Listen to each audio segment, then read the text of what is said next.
Bismillahirrahmanirrahim. Assalamualaikum warahmatullahi wabarakatuh. Waalaikumsalam.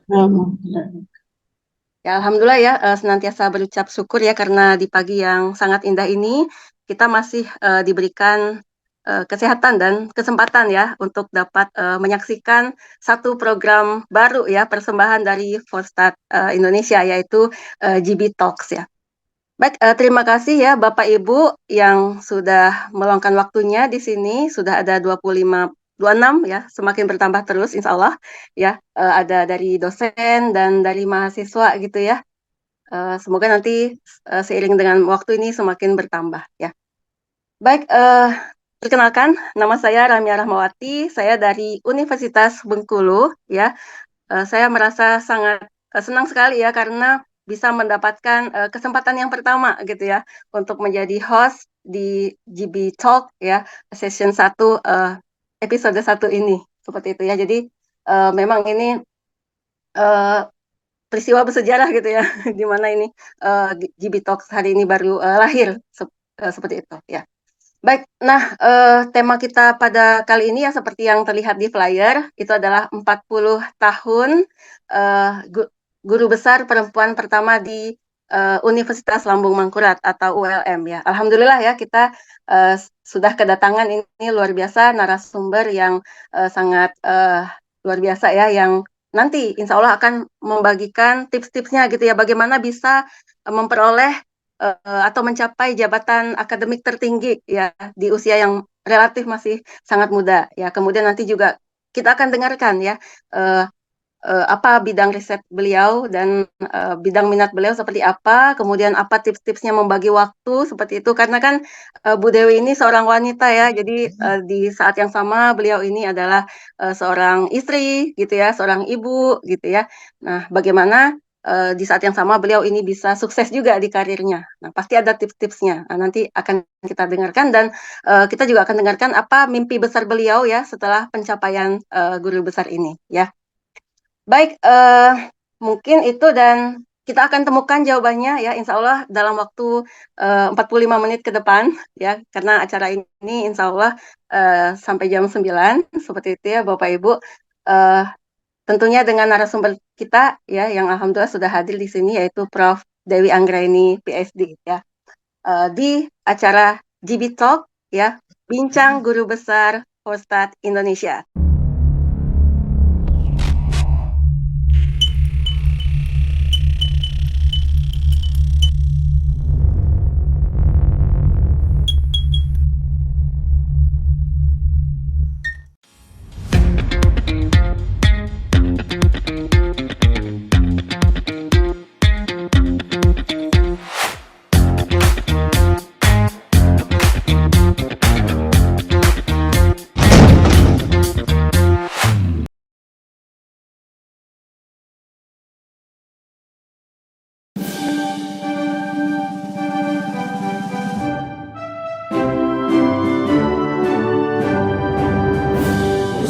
Indonesia satu arah, jalinan bersama semua.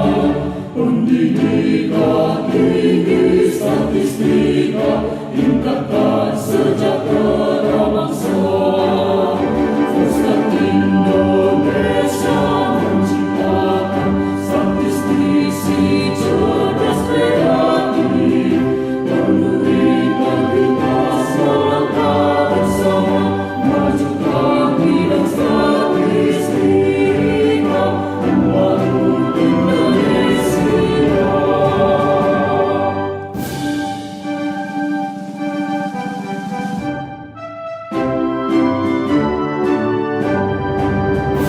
Pusat Indonesia satu arah, jalinan bersama semua.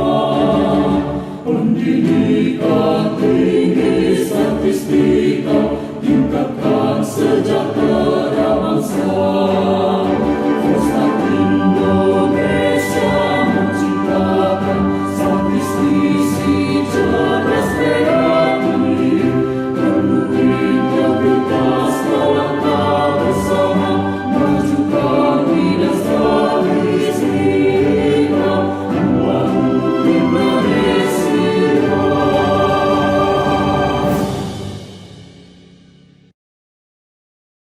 Baik, ya terima kasih Bapak Ibu. Nah, mungkin banyak juga yang penasaran ya, itu kok lagunya bagus banget, videonya bagus banget gitu ya. Nah boleh ya Bapak Ibu bagi yang belum, eee subscribe ya, mungkin bisa bisa dilihat ya di YouTube kita ya, silakan Bapak Ibu browse ya, Forstat Indonesia, silakan. Dan nanti insya Allah ya kegiatan ini juga akan kita, upload juga di YouTube ya. Jadi insya Allah, dari masa ke masa insya Allah itu akan, semakin baik gitu ya, sharing informasi di, channel YouTube kita. Baik, nah, karena ini adalah, eee, edisi perdana seperti itu ya. Nah dan, sejarah baru terukir ya, GB Talk hari ini lahir gitu. Mari, sama-sama kita lihat ya di sini sudah alhamdulillah sudah, ada Bapak Yudi Andriana sebagai Ketua Forstat, Indonesia yang membersamai ya dan memang idenya ini dari beliau seperti itu. Nah silakan, kepada Bapak, Yudi Andriana ya, mohon arahan dan juga sambutannya mengenai, kegiatan ini. Kepada Bapak dipersilakan. Baik, terima kasih host Ibu Dr. Ramya Rahmawati. Bismillahirrahmanirrahim. Assalamualaikum warahmatullahi wabarakatuh. Selamat Waalaikumsalam. pagi, salam sejahtera untuk kita semua. Yang saya hormati narasumber kita Ibu Profesor Dewi Anggriani PhD, beserta host, para guru besar, pengurus Forstat, para dosen, mahasiswa atau partisipan lainnya yang kebetulan hadir. Ya, alhamdulillahirrahmanirrahim bahwasanya dalam beberapa bulan terakhir ini atau tahun terakhir ini atau 2 tahun terakhir ini kita mendapatkan berkah yang luar biasa dengan banyaknya rekan-rekan kita di Forstat yang meraih jabatan fungsional tertinggi sebagai guru besar. Nah, tentu saja kita ini bisa memanfaatkan keberkahan, jadi keberkahannya bermakna kalau kita bisa mengenal lebih dalam terkait dengan tidak hanya expertise dari yang bersangkutan, tetapi juga terkait dengan bagaimana perjuangan para guru besar kita sehingga bisa meraih jabatan fungsional tertingginya.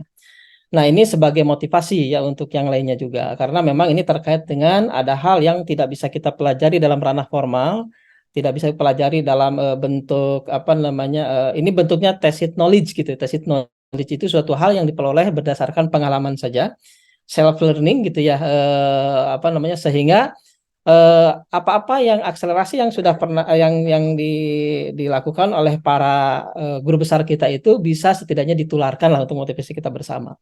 Sisi lain bahwasanya yang kita harapkan adalah seringkali kita memerlukan juga ya ketika ingin melakukan riset bersama, siapa sebenarnya yang memiliki keahlian khususnya dalam bidang riset ini gitu. Oleh karena itu butuh adanya forum, adanya media untuk bisa saling memberikan informasi tersebut gitu ya. Di antaranya salah satunya adalah GB Talk ini dalam bentuk podcast yang tidak begitu formal gitu ya. Sehingga kita lebih rileks, tidak tegang untuk semua gitu. Kita benar-benar ingin membuat forum ini merupakan forum yang benar-benar perkenalan, tetapi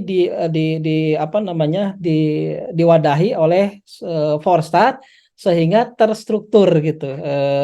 Tidak hanya guru besar, barangkali kalau suatu saat nanti guru besarnya akselerasi penambahan guru besarnya itu tidak berbanding lurus dengan pembagian waktu yang kita berikan, maka bisa jadi associate guru besar, dan kita juga berencana kita akan menjalin komunikasi juga dengan sibling kita ya, dari matematika, barangkali guru besar matematika yang terkait dengan kita, atau bahkan orang ekonometrika gitu, sehingga kita bisa mengetahui lebih luas terkait dengan potensi kolaborasi karena ke depan ini kita tidak berbicara kompetisi tapi berbicara kolaborasi gitu ya. Maka dari itu kita berharap bahwa dengan adanya acara GB Talk ini kita bisa memperluas jaringan, mempererat kolaborasi kita satu sama lain karena Indonesia begitu luas gitu ya. Di antaranya bisa dengan tadi joint course, kemudian bisa juga menjadi apa namanya joint supervision, bisa untuk external examiner dan lain sebagainya. Nah, oleh karena itu saya kira ini sebagai awal yang baik untuk kita semua. Mudah-mudahan kultur budaya podcast ini bisa tetap terjaga gitu ya. Dan insya Allah ini season pertama. Season pertama ini terdiri dari 4 narasumber, yaitu Prof. Dewi yang hari ini akan menjadi bagian narasumber kita.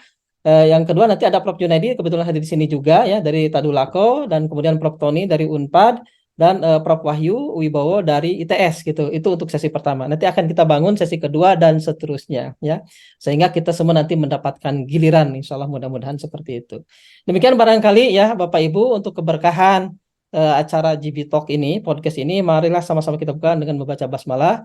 Bismillahirrahmanirrahim. Sekali lagi terima kasih untuk host dan tim panitia yang sudah berupaya keras ya tadi memberikan tampilan yang terbaik, berupaya profesional di tengah-tengah waktu sibuknya, sehingga GB Talk ini walaupun dikelola oleh statistisi tapi terlihat bahwa ini sangat profesional dikelolanya. Terima kasih. Assalamualaikum warahmatullahi wabarakatuh. Waalaikumsalam warahmatullahi wabarakatuh. Terima kasih Pak Yudi ya atas arahan dan juga sambutannya ya. Iya ya, semoga ini langgeng ya Pak ya. Dan insya Allah semoga di sini semua nanti ada giliran ya untuk bisa jadi ke sini.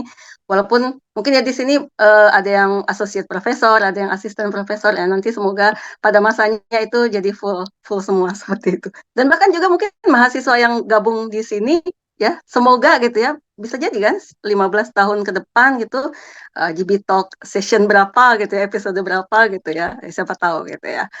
Dan semoga panjang umur dan langgeng lah ya. Oke, nah baik Bapak Ibu, nah kita sudah kedatangan nih narasumber kita ya Bu Dewi Anggraini ya di tengah sibuknya beliau gitu ya di weekend ini masih berkenan ya untuk membersamai kita. Nah kita sapa dulu ya, ini Bu Dewi, apa kabar nih Bu? Alhamdulillah baik, Bu Ramia, apa kabar? Ya, alhamdulillah baik. Ini kira-kira sudah ya dikukuhkan? Alhamdulillah barusan hari Kamis kemarin. Oh, hari Kamis kemarin ya. Oh, tanggal 5 Iya, ya berarti? tanggal 5 Oktober Heeh. bersamaan Oh, dengan iya, iya. hari ABRI ya kemarin. Nah, ya berarti itu ya gampang untuk Gampang mengingatnya ya. ingat. Iya, Iya. iya, iya, iya. Jadi ibaratnya kalau orang menikah tuh sudah akadnya sudah gitu ya, kemudian resepsinya sudah ya, sudah komplit ya Betul, berarti. Berarti betul, Bu sekarang Rami. udah resmi kalau dipanggil Prof kayak gitu ya, Prof Dewi gitu ya. Panggil Dewi aja sepertinya Oh, ya, gitu. Iya, biar ada biar rasa awet muda. gimana gitu ya? Gimana? Biar awet muda Bu Oh, Ramia, biar awet muda. Oh iya, iya. dan Iya, lebih akrab statistika kayaknya ya. membuat kita awet muda ya. Oh Ya enggak? iya. Oke, Prof, ya seperti kata pepatah ya, tak kenal maka tak aruf ya. Tak kenal maka kenalan gitu ya. Nah, Iya. mungkin silakan Prof Dewi ya. Gak apa-apa lah ya, kita panggil Prof aja gitu ya. Karena memang udah waktunya. Silakan mungkin Prof Dewi untuk dapat memperkenalkan diri secara singkat gitu. Oke, baik, Bu Ramia, terima kasih banyak. Assalamualaikum warahmatullahi wabarakatuh. Terima kasih Bapak Ibu semua yang ada di forum ini, yang saya hormati dan saya banggakan Prof. Arief Tiro. Beliau inilah yang sangat membantu saya waktu proses guru besar dengan almarhum Prof. Subanar sebenarnya. Jadi terima kasih sudah berhadir Prof. Bapak Ibu semua di sini tentunya sudah kenal dengan saya dan saya ulangi lagi mungkin ya karena ada beberapa mungkin tamu undangan dan peserta yang eh, sudah mengenal melalui Forstat tapi belum mengenal secara dekat gitu ya. Jadi saya Ibu Dewi Anggraini dari program studi Statistika Fakultas MIPA Universitas Lambung Mangkurat. Jadi kami berada di posisi Kalimantan Selatan, tetanggaan dengan Unmul dan Untan. Ini kebetulan ada Bu Sri Wahyuningsih, kemudian ada Bu Naomi juga ya. Terima kasih sudah berhadir. Jadi kami bertetangga Bu Ramia di Forstat wilayah 2 ya Bu Sri. Alhamdulillah gitu. Mudah-mudahan dengan adanya GB Talks ini kita semua bisa saling akrab. Nah, kebetulan saya juga alumni sebenarnya, alumni program studi matematika. Jadi S1-nya itu di program studi matematika. Tahun Kemudian berapa Bu angkatannya? tahun 2000. Jadi angkatan pertama di Fakultas MIPA program studi matematika. Wah, luar Jadi yang biasa. pertama, angkatan pertama, alumni pertama. Jadi kemarin katanya juga alumni pertama yang menjadi profesor. Jadi alhamdulillah apa yang sudah dicapai ini bisa membawa nama baik program studi matematika, program studi statistika yang mana sekarang menjadi home base saya karena bidang minatnya ke arah statistika. Dan kebetulan program studi statistika juga berdiri ya pada tahun 2017, Oh, masih sehingga sangat muda ya? Heeh, ya baru 6 tahun 6, umurnya. ya. Nah itu jadi kami di Fakultas MIPA Universitas Lambung Mangkurat Oh itu iya. Bu Ramia, Oh iya. ya, siap. Ya, terima kasih Bu Dewi. Berarti memang aslinya orang sana ya? Orang Kalimantan Selatan? Orang Banjarmasin, lahirnya di Banjarmasin Bu Hah? Ramia. Oh, Iya, seperti itu ya. Jadi SD, SMP, SMA sampai S1 iya, itu di Banjarmasin ya. Kemudian betul. kalau S2 dan S3-nya bisa diceritakan, Bu?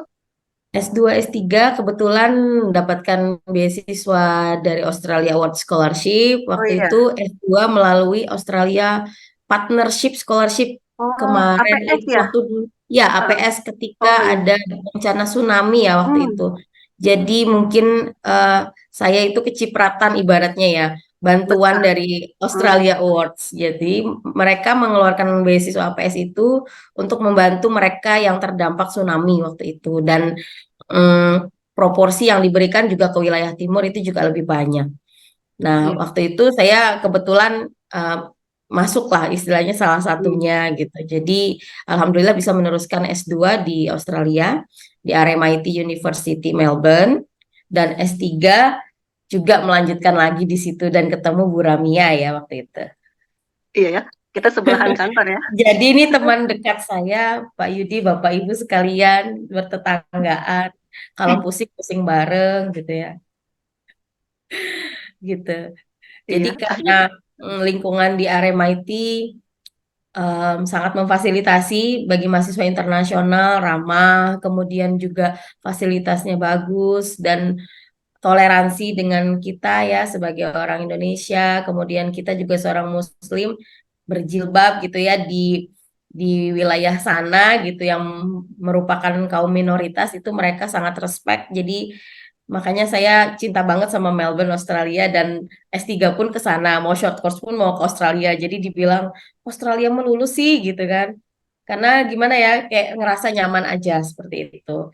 Jadi ya memang kemarin sudah difokuskan dan diniatkan mau kembali, dan supervisor waktu S2 pun bilang nggak usah jauh-jauh nyari S3, udah balik lagi gitu kan. Jadi sama Mali, itu Profesor Mali, dibilang kembali lagi ke RMIT University. Akhirnya ya dengan beliaulah kita kemarin mengusulkan proposal penelitian S3 itu, diskusi dengan beliau juga, dan setelah ditolak 3 kali oleh Oh, Australia Awards tiga yang kali. S3, ya Tiga untuk kali. yang Tahun S3. tahun berapa aja itu, Bu, berarti?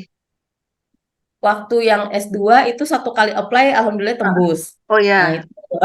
Tapi Hmm. waktu S3 ini memang berat karena kan Hmm. memang harus menuliskan risetnya. Jadi Oh iya. proposal risetnya yang dilihat. Nah, kebetulan kan kalau panelisnya Australia Awards itu bisa jadi bukan mereka yang berlatar belakang statistik, mathematician gitu ya.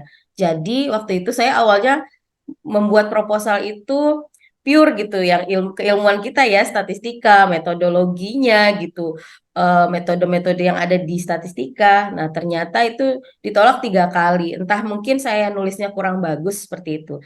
Tetapi waktu itu saya dapat masukan dari supervisor saya bahwa kamu harus lihat gitu, tujuan mereka memberikan beasiswa itu apa. Nah, ternyata Oh, di sana adalah tujuan mereka memberikan beasiswa itu adalah untuk development of Indonesia. Jadi pembangunan Indonesia ke depan seperti apa? Karena mereka juga meminta kita setelah kuliah, studi selesai itu balik ke Indonesia untuk bisa mengimplementasikan ilmu agar Indonesia itu bisa lebih maju. Itu harapan pemberi beasiswanya. Nah, oh akhirnya gitu. dari situ saya mikir apa ya risetnya seperti itu ke arah pengembangan dan development of Indonesia. Nah, karena waktu S1 juga bidang minatnya kesehatan, gitu. Oh ya? Jadi Dari ya, S1 ya? ya Oke. jadi S1 matematika itu skripsinya data-datanya yang diambil juga kesehatan. Oh Jadi iya. makanya saya teruskan dan melihat ke apa sih yang terjadi saat ini. Jadi saya banyak baca policy gitu ya, program-program kesehatan. Makanya nggak jarang kalau saya ngomong riset saya itu dikira saya orang kesehatan, Bu Ramia. Betul. Kan waktu Iya. kita musyawarah besar waktu di Jogja juga Mm. dibilang seperti orang kedokteran atau kebidanan, karena memang waktu awal itu diminta baca dulu ya tentang bidang yang ingin kita coba telaah ya, teliti gitu. Jadi nggak hanya dari segi konsep statistikanya, tetapi juga masalah apa yang mau tadi dikupas ataupun dikaji gitu. Sehingga saya mempelajari itu kurang lebih 1 tahun ya waktu itu di RMIT, baru kita bisa ngusul eh, apa sih untuk proposal mempresentasikan ya proposal S3. Nah, waktu itu yang waktu untuk mengusulkan beasiswa itu, nah dari situlah kita coba nuliskan ininya, proposal risetnya itu berdasarkan kajian tadi. Jadi kita gabung kebijakan dengan apa yang mau dilakukan, mencoba mentranslate dengan bahasa yang mudah dipahami oleh panelis dulu gitu. Jadi kata Mali, nggak apa-apa, kita coba pakai bahasa yang mudah. Nanti kalau sudah kamu lolos di RMIT, baru kita bicara teknisnya gitu atau teknikalnya lah, sebenarnya seperti Oh itu. iya. Jadi itu bagian dari strategi ya, biar katakanlah Iya, menjual gitu proposalnya gitu ya. betul, Jadi betul sekali. yang dijual tuh di aplikasinya ya di bidang Iya, kesehatan berarti. Oke. jadi ibaratnya impactnya apa nanti. Jadi ditanyanya malah Mm, ke depan itu seperti apa maunya nanti mm, mm. kalau sudah selesai gitu. Iya iya.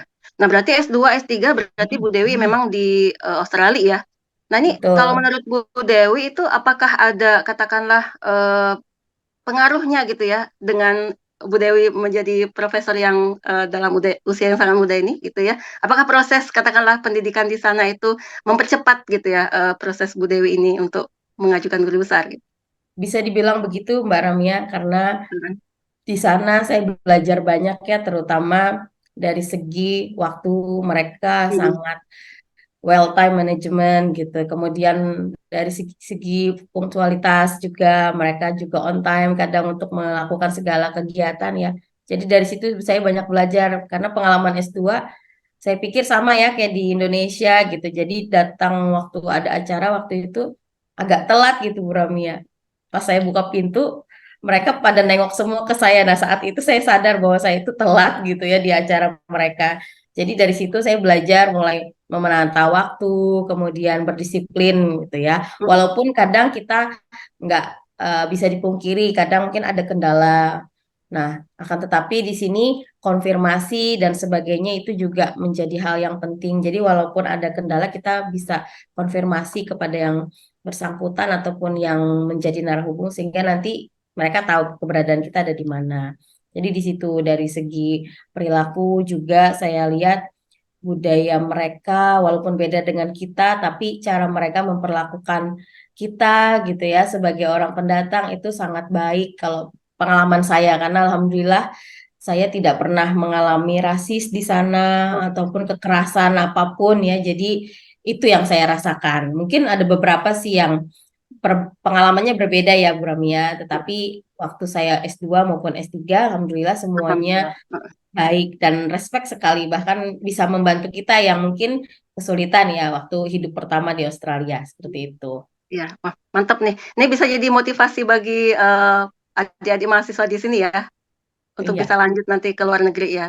Oke. Nah, mungkin betul. itu sharing session tersendiri mungkin ya, bagaimana cara mempersiapkan hidup di luar negeri gitu ya, termasuk Iya, persiapan bahasa seperti itu ya Bu ya, sama betul. persiapan keluarga mungkin ya, karena itu bagian Ya, yang penting juga gitu.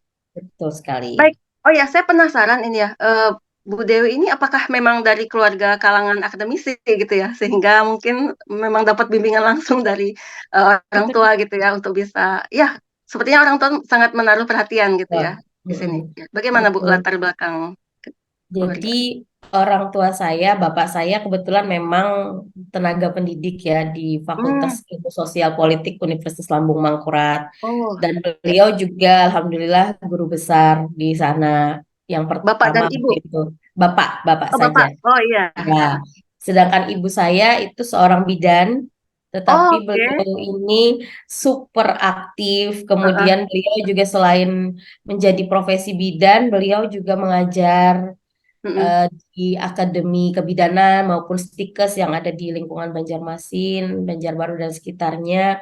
Dan beliau juga kebetulan Ketua Ikatan Bidan Indonesia di Provinsi Kalimantan Selatan. Wah luar biasa ya. Jadi dari Nurun ke beliaulah saya anaknya nih. belajar belajar banyak dari ibu saya karena beliau juga Mm-mm. perempuan ya bisa memperlihatkan atau menjadi contoh bagi anak-anaknya seperti itu.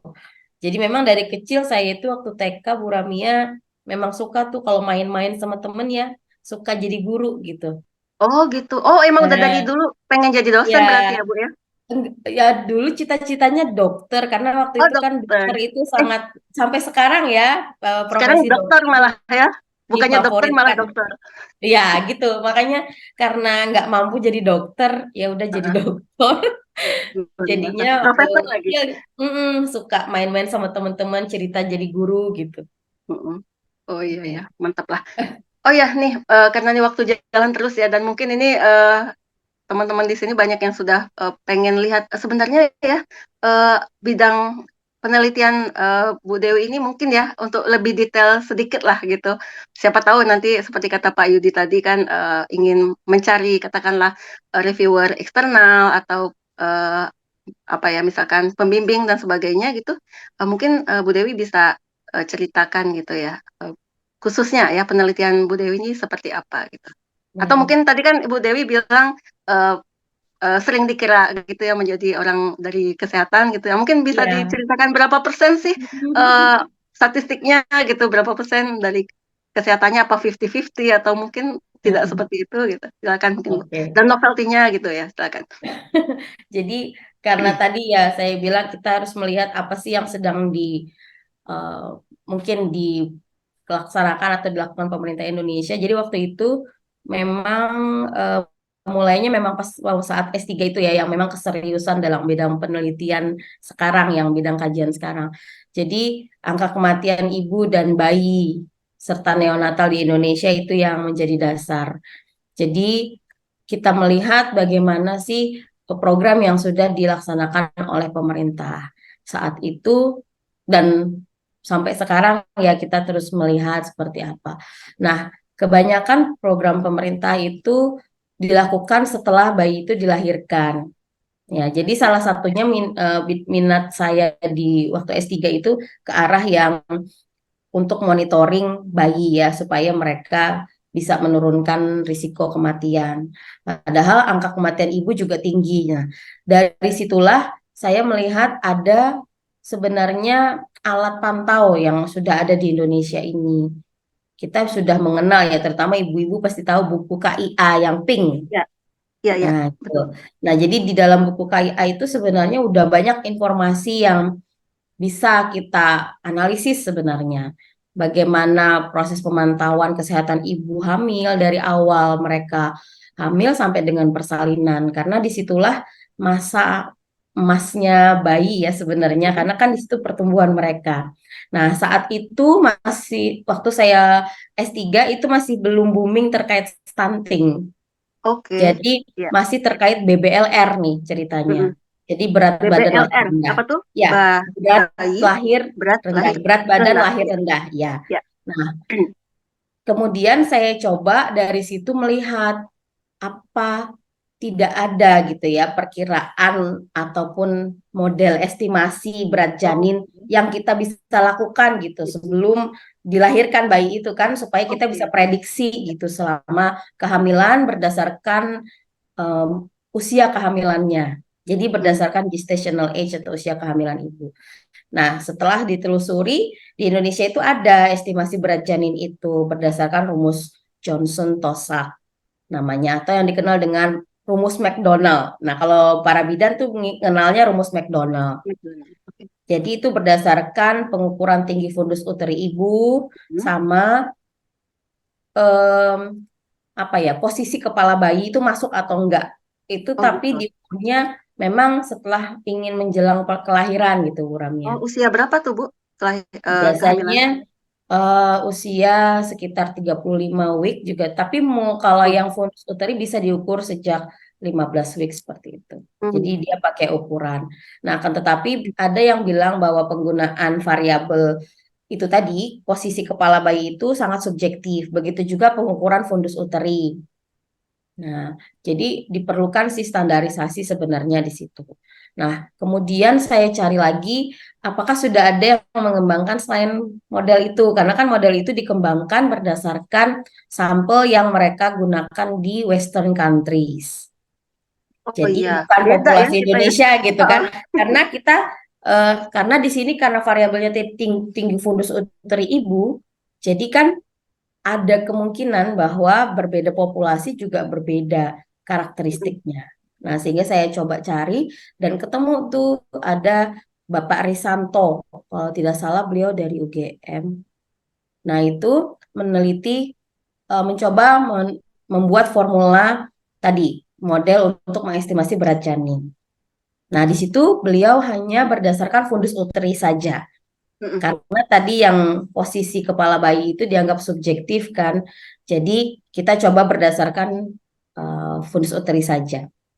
Nah, ternyata dari model beliau itu juga memberikan hasil yang efektif gitu ya, akurat untuk bisa mengestimasi bayi atau janin yang di dalam kandungan tanpa menggunakan tadi posisi bayi tersebut, kepala bayi tersebut. Nah, dari apa yang beliau kerjakan itu kemarin sampel atau populasi yang digunakan itu adalah di Yogyakarta waktu itu. Nah, berdasarkan hal tersebut, saya mencoba nih melihat bagaimana kalau bisa diterapkan di Indonesia. Tapi kan ini populasinya masih Jogja ya. Jadi Iya, kita betul. mau mencoba apakah bisa di generalisasi ataupun juga menambah populasi yang ada. Nah, tetapi kendalanya di sini adalah data. Jadi kalau Pak Risanto itu berdasarkan data yang ada di rumah sakit. Jadi Mm. sudah rumah sakit itu kan sudah level 3 ya ibaratnya. Iya. Jadi Mm-mm. yang di sana. Nah, saya mencoba untuk melihat apakah ada data yang berasal dari wilayah terkecil, ibaratnya seperti wilayah administrasi terkecil, seperti puskesmas atau di pelayanan kesehatan primer Mm-mm. yang terdekat dengan masyarakat. Jadi kan seperti posyandu atau puskesmas itu yang Puskesmas. terdekat dengan masyarakat. Nah, akan tetapi kendalanya dan tantangannya sih sebenarnya di sini Mm-mm. data terkait tinggi fundus uteri ibu itu Heeh. jarang dicatat. Jadi Oh gitu. pencatatannya itu hanya pakai tik di, dicentang seperti itu di dalam Oh iya. report Mm-mm. yang dilakukan oleh para bidan di puskesmas. Padahal di situ jelas kolomnya itu fundus uteri dalam kurung sentimeter ya Sensi, sebenarnya. iya. Tapi ini Mm-mm. centang. Centang, centang. Dan Iya. kalau keterangan apa-apa itu pakai notasi ya, itu simbol seperti itu. Nah, dan mereka masih manual waktu itu juga eh, mendokumentasikannya. Mm-mm. Ataupun kalau sudah ada buku KIA ya seperti itu tadi, masing-masing ibu yang punya dibawa pulang gitu ya, tanpa ada database yang di puskesmas. Nah, kemudian saya coba tanya ke Kemenkes juga waktu itu berhubungan juga dengan Dr. Andi Yusianto yang kebetulan beliau itu sudah mengembangkan gitu ya sistem sistem basis data yang memonitoring kesehatan ibu dan anak. Namanya waktu itu pemantauan wilayah setempat kesehatan ibu dan anak PWS Kia Kartini. Jadi beliau menamakan Kartini karena kita tahu ibu kita Kartini itu Iya. meninggal karena melahirkan ya, waktu itu, Betul. perdarahan. Jadi itu salah satu faktor utama penyebab kematian ibu. Sehingga aplikasi itu dibuat menjadi namanya PWS Kia Kartini. Nah, setelah saya tanya, saya ketemu langsung. Jadi waktu di RMIT, saya balik ke Indonesia, menemui beliau di Jakarta secara langsung untuk tahu nih apa yang sudah ada. Karena harapannya apa yang sudah ada itu jangan sampai apa ya ibaratnya ditinggalkan, kalau yang sudah bagus kalau bisa diteruskan seperti itu. Atau yang belum optimal bisa dioptimalkan. Nah, ternyata saya pikir bahwa di dalam sistem yang beliau basis data yang beliau kembangkan itu ada data yang bisa saya gunakan gitu ya untuk riset. Ternyata beliau bilang project itu tidak sustainable, tidak continue. Karena mungkin kendala dari segi finansial dan juga waktu ya untuk bisa mungkin mendistribusikan ke seluruh daerah di Indonesia. Karena juga mereka harus bisa memberikan bimbingan teknis juga ya bagaimana Ah iya. mengoperasikan basis data itu dan tidak semua daerah mungkin mampu dari segi SDM-nya. Nah, akhirnya beliau bilang tidak ada data yang saya minta itu, Bu Ramya, Oh gitu. tinggi fundus uteri itu. Jadi saya lihat memang di Kemenkes juga nggak ada. Terus dengan salah satu staf di Kemenkes juga yang memang beliau concern dengan kesehatan ibu dan anak bilang memang variabel itu sangat sulit untuk dikumpulkan Mhm. begitu. Jadi penelitian yang saya kembangkan itu lebih ke arah pengumpulan data longitudinal itu tadi karena kan kita memonitor ibu hamil nggak sekali dua kali Betul, jadi heeh. gitu. Sama Paling nggak dengan berapa kali ya? pemantauan 6 ya? Paling nggak betul berapa kali tuh? Mhm. 4 kali 4 minimal kali. itu Oh, menurut WHO. Tetapi mhm. sekarang itu 6 kali. Jadi kebijakan yang sekarang itu 6 kali Mhm. ditambah 2 kali itu untuk pengukuran ultrasound. Oke. Nah, jadi eh, karena di puskesmas ini kan SDM-nya kadang bisa terbatas, terutama mungkin daerah yang jauh dari ibu kota. Dan nggak ada USG juga ya kalau di Nggak ada, puskesmas itu? Nah, nggak itu ada. gimana tuh? Heeh. Jadi mungkin saya coba share screen ya biar Oh ya, nggak silakan ya. abu-abu. Boleh, boleh. Sebentar, biar nggak abu-abu melihat ini. Mhm. Jadi yang kalau kita tadi saya bilang bahwa di buku KIA itu tadi memang ada beberapa informasi yang bisa kita telaah. Ada tinggi fundus uteri ibu sebenarnya di sini pengukurannya. Tetapi berdasarkan hasil review sektor kesehatan Bappenas juga saat itu kemampuannya sangat kecil untuk mendokumentasikan hasil pemeriksaan seperti itu. Jadi sesuai aja dengan kenyataan bahwa di Kemenkes pun tidak ada data yang memang menjadi tujuan penelitian saya itu tadi tinggi fundus uteri dan juga banyak variabel lain sebenarnya karena di dalam pemeriksaan antenatal care maupun postnatal care itu ada standarisasi internasional maupun yang secara nasional.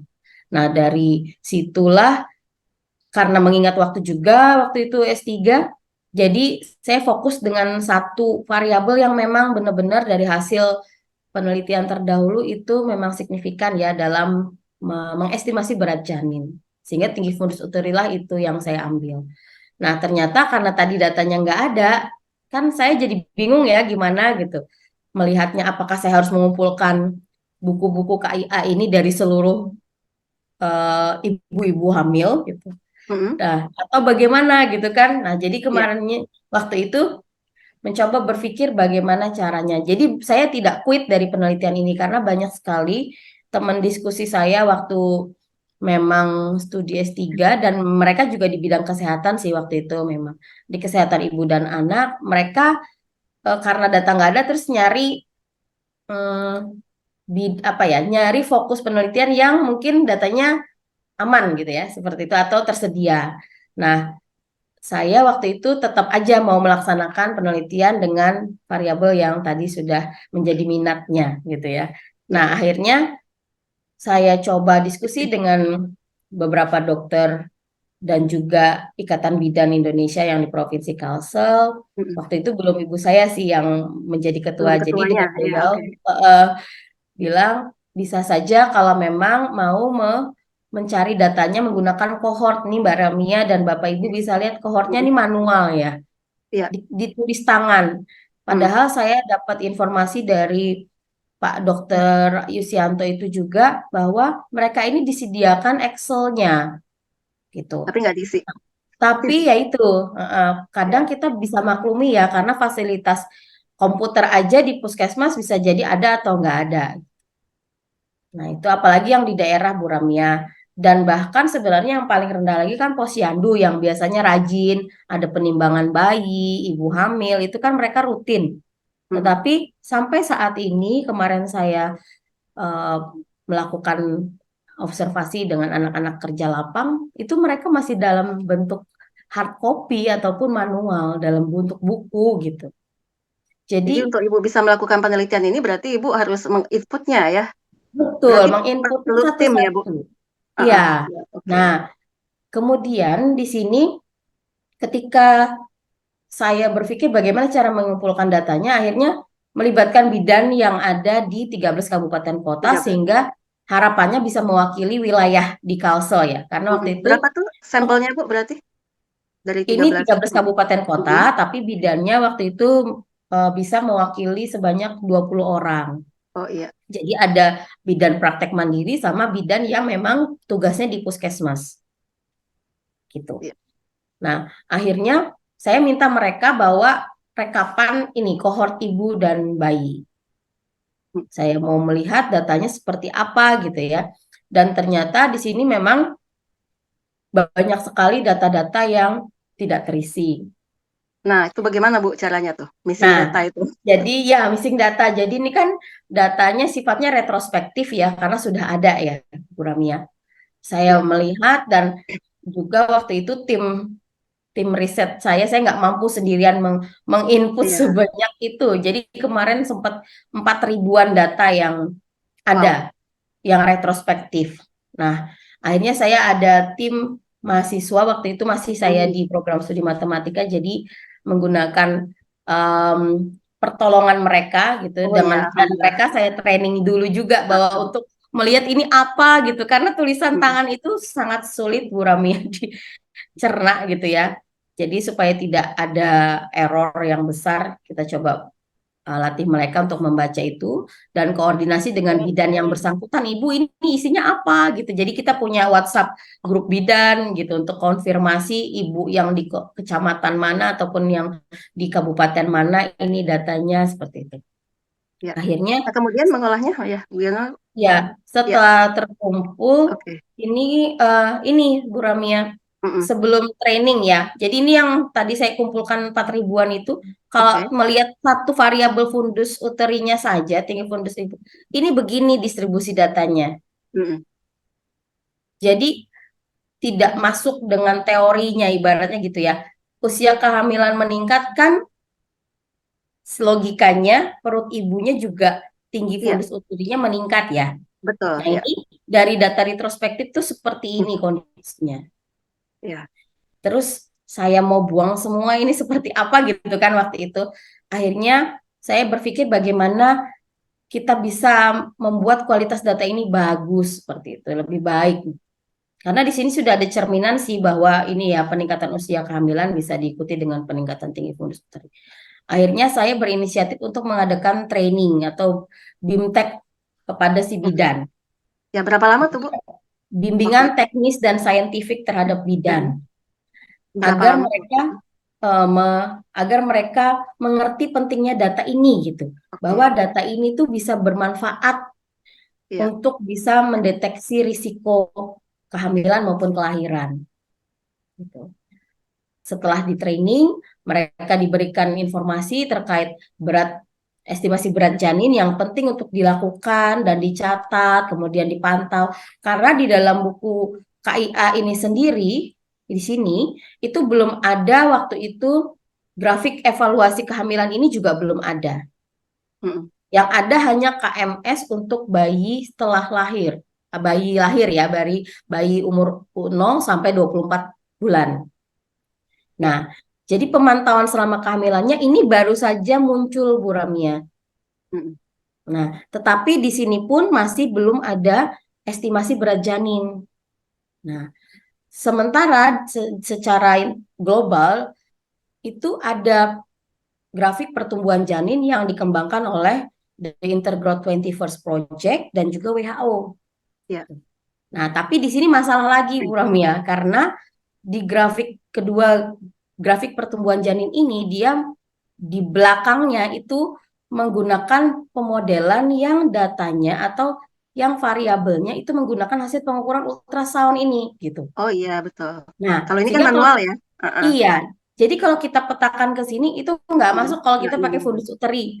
Oke. Atau kalau kita mau mengimplementasikan ini di Indonesia itu harus berdasarkan ini pemeriksaan ultrasound, di mana itu alatnya belum tersedia secara optimal di puskesmas atau di layanan kesehatan primer. Dan ini saya lihat kebijakan terbaru baru saja kementerian itu mendistribusikan USG ke puskesmas, tapi itu belum 100%, baru 1-2 tahun belakang ini Bu Ramia. Oh iya. Jadi saya melihat itu sepertinya kok ini ya ada kayak, meskipun saya nggak tahu mereka membaca penelitian kita atau enggak, tapi paling nggak ada kemajuan yang signifikan gitu. Mereka memprovide menyediakan ultrasound itu di puskesmas Ya, gitu. jangan-jangan ini karena Bu Dewi gitu ya? Enggak juga sih, enggak. Kebetulan Makanya saya lihat di Heeh, buku kayu udah ada bagus nih sudah grafik ada. evaluasi kehamilan. Namun di sini hanya tinggi fundus uteri dan tidak dikaitkan dengan estimasi berat janinnya, Bu Ramia. Jadi masih belum bisa untuk mendeteksi apakah kira-kira janinnya ini berat badannya udah ideal belum ya dengan usia kehamilan atau enggak. Sehingga kan kalau kelihatan di bawah garis batas bawahnya, kita bisa ambil intervensi gitu harapannya. Iya, iya. Nah, sehingga karena tadi ultrasound ini nggak ada, makanya tinggi fundus uteri ya yang saya ambil. Dan ternyata dengan data retrospektif yang 4.000 sekian, Mm-mm. itu begini pola distribusi Ya. datanya. Jadi saya shock juga, karena memang kita ketahui kalau data retrospektif itu, kita nggak tahu bagaimana mungkin detail cara pengumpulan datanya. Kita biasnya seperti apa, karena di beberapa penelitian memang kalau yang data retrospektif itu agak sedikit hati-hati ya kita coba melihatnya. Nah, kemudian saya mencoba training bidan dan meminta kesediaan mereka untuk melakukan pemantauan ibu hamil tadi dari awal dinyatakan hamil sampai melahirkan buramnya. Iya.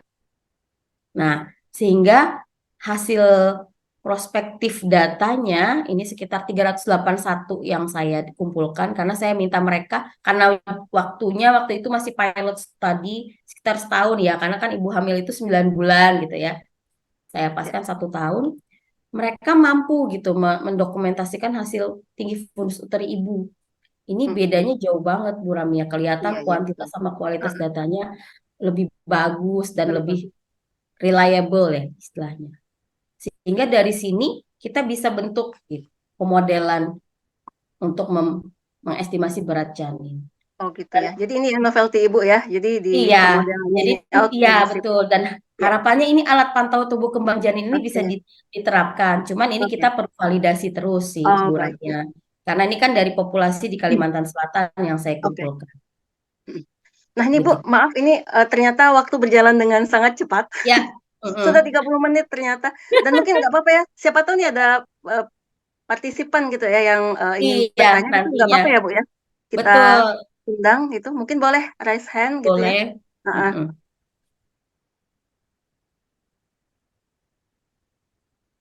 Ya, silakan mungkin Bapak Ibu yang ingin menanyakan lebih langsung lebih lanjut gitu ya. Boleh gitu. Raise hand. Ah ini ada Pak Yudi. Ya mangga Pak. Ya, terima kasih paparannya ya. Apa namanya? Jadi ada hal yang tidak diketahui sebelumnya, jadi sekarang terbuka nih. Oh, siapa sih sosok Bu Dewi ini gitu ya.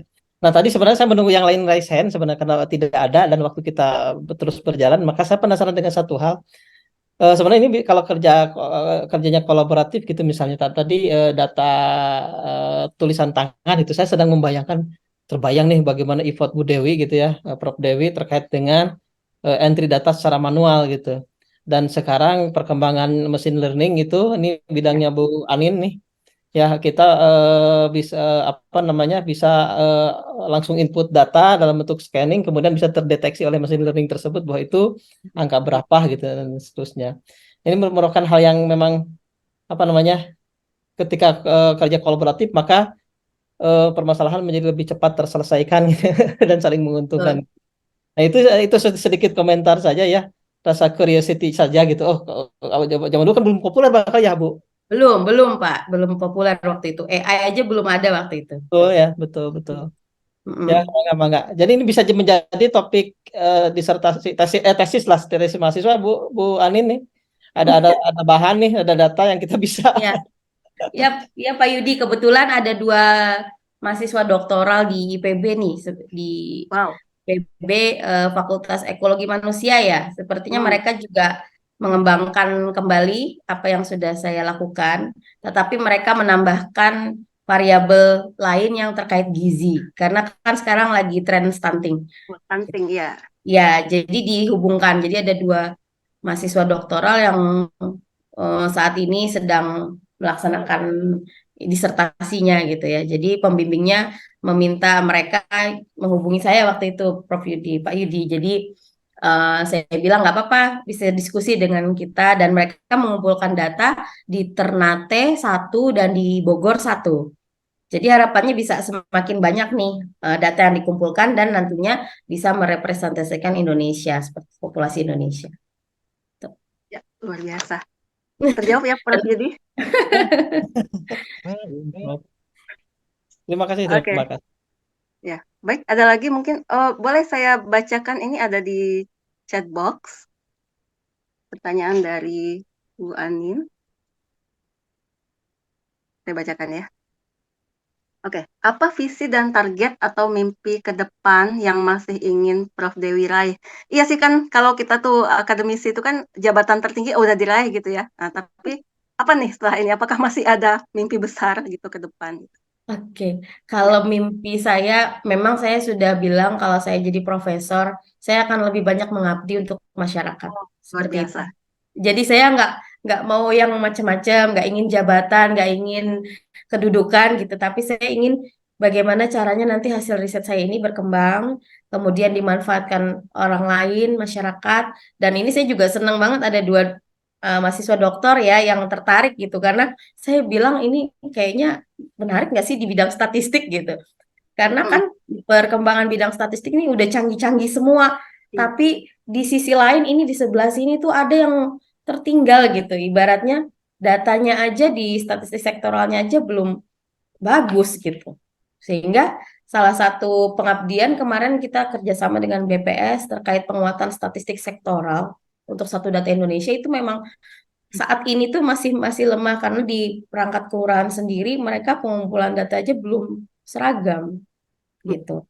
Nah, jadi lebih ke situ Mbak Ramia, dan harapannya kalau memang bisa masuk di buku KIA, proses pertumbuhan janin itu tadi tuh itu yang cita-cita saya sih Bu Ramia, Nanti mudah-mudahan nanti ya yang kita lihat. kolaborasi dengan IPB ini bisa bisa ter ini ya, bisa termotivasi untuk bisa ke situ atau bisa melihat gimana caranya ini bisa dikembangkan, karena validasi untuk grafik pertumbuhan janin kan juga terus harus dilakukan agar nanti kalau memang benar-benar digunakan itu memang benar-benar sudah bisa merepresentasikan populasi di Indonesia seperti itu.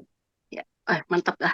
Nah, ini sebenarnya masih banyak sekali ya yang ingin kami tanyakan gitu ya. Akan tetapi ini sayangnya gitu ya, ini waktu berjalan dengan sangat misterius gitu. Sudah jam 9 gitu.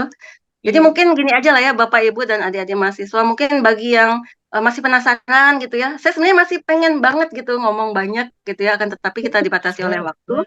Jadi ya mungkin ya boleh nggak ini Bu misalkan berkenan tidak gitu kalau misalkan kami mungkin approach lewat media sosial atau lewat email Boleh, seperti itu untuk silahkan. mengenal Ya, lebih boleh. lanjut gitu ya. Tapi ini kan Iya, kita sudah paling nggak sudah ada pintu utamanya dulu gitu ya. Kemudian iya. nanti kita lanjutkan. Tapi Bu Dewi main media sosial nggak sih sebenarnya? Main, Oh Facebook main, oh main, mantap. Ya. Instagram main, Oh TikTok ada aja waktu nggak ya. main saya. Saya masih Oh, malu-malu kalau di mm-mm. TikTok. Oh gitu. Oh iya. Oke oke. Ya baik ya. Jadi jangan-jangan nggak tidur ya Bu Dewi ini kapan bagi waktunya gitu ya? Oh iya, karena biasanya kalau saya kerjanya Senin sampai Sabtu. Oke oke. Hari hari Minggunya one day off ya untuk Iya, keluarga. karena yang di rumah nggak ada bantuin gitu ya, Bu Rami. Jadi minggu Hmm. saya off. Baik, sangat menarik ya. Mungkin nggak apa-apa ya Bapak Ibu kita akhiri dulu ya sementara ini gitu ya, karena waktunya juga sudah jam 9 gitu ya. Atau mungkin one or more question mungkin? Nggak ada ya? Oke, baik. Nah, terima kasih ya Bu Dewi ini sharing-nya gitu ya. Walaupun mungkin pertanyaan yang banyak ini belum bisa tersampaikan semua gitu ya kan, tapi kami sudah energinya tuh udah sampai gitu ya melihat Bu Dewi, wah masih muda sekali, wah udah jadi profesor kayak gitu ya. Mungkin ini motivasi buat mahasiswa ya. I will be her at the same age kayak gitu ya. Atau mungkin malah untuk anak-anak kita nanti mungkin bisa jadi lebih cepat gitu ya, karena sudah Iya, teknologi sudah sangat membantu gitu ya. betul. Satu Oke, hal yang pasti sih Bu Ramia, kalau kita ya, bermimpi, maka coba capai mimpi itu dengan konsistensi dan oke, juga harapan bahwa insya Allah itu akan tercapai. Mm, Jadi itu ya, bisa insya Allah untuk pada generasi muda yang sekarang, mm, jangan sampai mimpi itu dianggap sepele ya, karena kita tidak tahu gitu nanti ke depannya seperti apa ya, gitu. baik ya, oke. Ya insya Allah ya, mungkin walaupun waktunya beda-beda gitu, tapi insya Allah nanti mimpi kita itu akan ya pada akhirnya akan tercapai gitu. Baik, terima kasih ya Prof. Dewi ya, ini sharingnya luar biasa, waktunya ya insya Allah menjadi amal yang tak putus ya bagi Prof. Dewi. Amin. Ya kami berdoa ya semoga makin produktif ya, sehat-sehat selalu Amin. seperti itu ya, dan makin Sama-sama. menginspirasi gitu. Terima Baik, kasih. mungkin ini ada tanda terima kasih gitu ya dari eh, Ustadz gitu.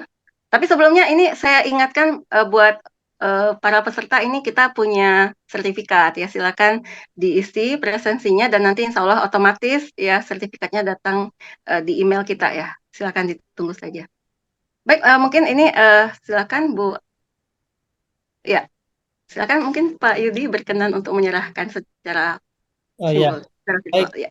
Ya, kami atas nama Forum Pendidikan Tinggi Stasik Indonesia, Forstat, mengucapkan terima kasih nih pada Prof. Dewi Anggra ini, PSD, yang sudah berkenan untuk sharing dengan kita di sini.